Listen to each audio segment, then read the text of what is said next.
I understand that, and I understand what you're saying, and I want you to know that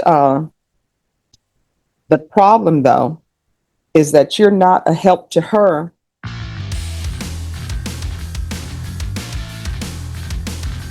We're just here for sentencing. I think there was a restitution issue that needed to be cleared up. All right, and has that been cleared up? She notified. I don't know what the answer was. Okay. How's it for you? Hey, Judge, I did reach out to the complainant. She did tell me she would take the vehicle for an inspection, but since hasn't gotten back to us. Okay. All right, the court is calling 2025 CR 008012, State versus Luis Flores. Can I have parties announced for the record? State. Robert Gaona for the defendant. Luis Flores. Right. We are here for sentencing. You entered a plea on September 2025. You entered a plea of guilty, and the reason for the late date of sentencing is because I believe the state, you need to get some information with regards to restitution. Judge, And what are the results? the results of that, Judge, are that we would be waiving restitution. The complainant hasn't given us a definite. Then the next thing we need to address is the TAP evaluation. Have both parties had a chance to review the TAP evaluation? I have not, Judge. All right.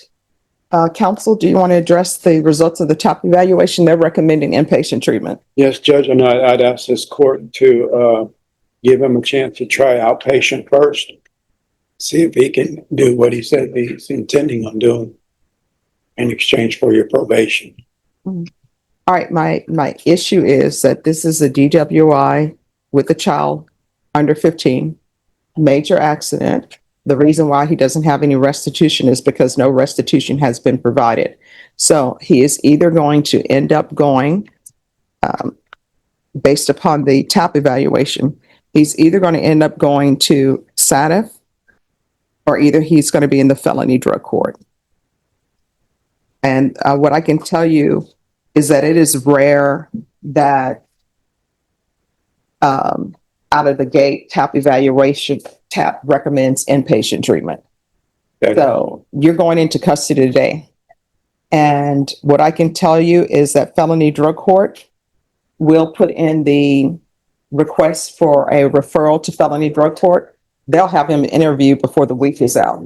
But you need to be honest with them about your alcohol issues. If you're not honest with them, you know what's going to end up happening. They're not going to accept you into the program, and then you're going to end up going to SATF because that's what TAP says. Felony drug court is an intensive program, but it's a great program. Okay. All right. This is what the court is states. You may be excused. All right. As previously stated, the court found you guilty. The court will sentence you to 2 years in the state jail facility, suspended and probated for 4 years. There's to be 10 days in the Bexar County Jail as a condition of probation. There's to be a referral to felony drug court. That's to be done in custody. If not accepted to felony drug court, then it will be SATF.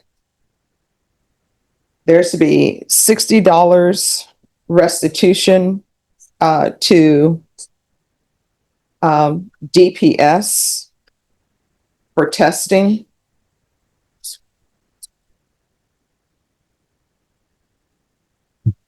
There's to be no restitution.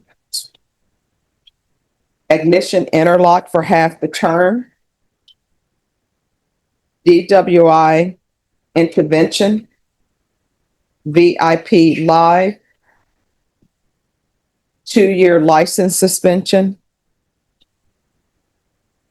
200 hours of community service restitution. 100 of those hours will be waived upon completion of parenting class. The remaining hours, for every sober support meeting you do, an hour will be deducted from your community service restitution.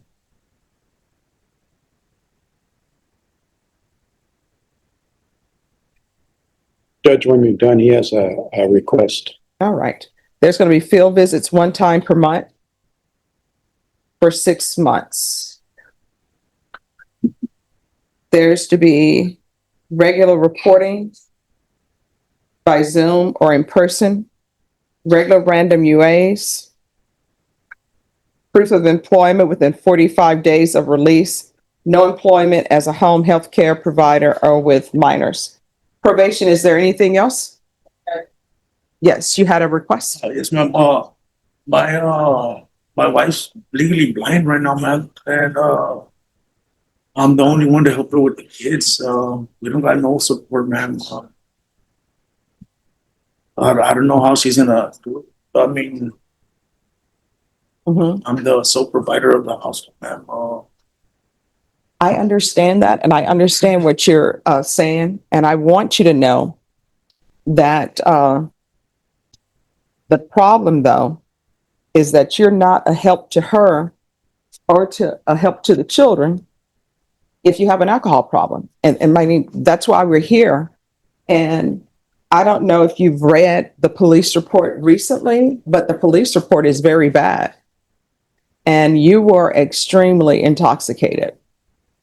And easily, your child could have been killed or you could have killed someone else. So you're not of help with that. And I don't know the reason for your drinking to intoxication. I don't know if because you have a lot on you. I understand you have a lot on you taking care of the children, a lot of you taking care of the wife, a lot on you with work.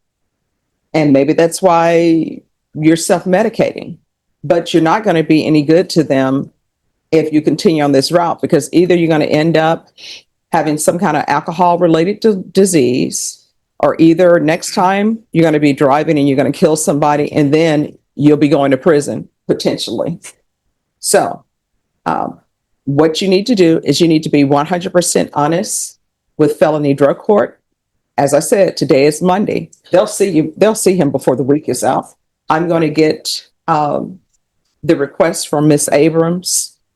Probably within 5 minutes, I'm going to sign it, and she's going to email them and let them know to do an expedited one. Appreciate it, Judge. Right. Did you review the document entitled Trial Court Certification of Defendant's Rights to Appeal? All right, because this is plea bargain agreement, because I followed your plea bargain agreement, and because you waived your right to appeal, you do not have the court's permission to appeal. Because this is a felony conviction, you're not allowed to own or possess any weapons or ammunition. If you have a question of what that is, you need to speak to an attorney. Do you understand? All right. And counsel, I'll make sure that they're aware of his situation and to do it expeditiously. Thank you, Judge. I appreciate it. All right. Thank you. All right. Good luck to you, sir.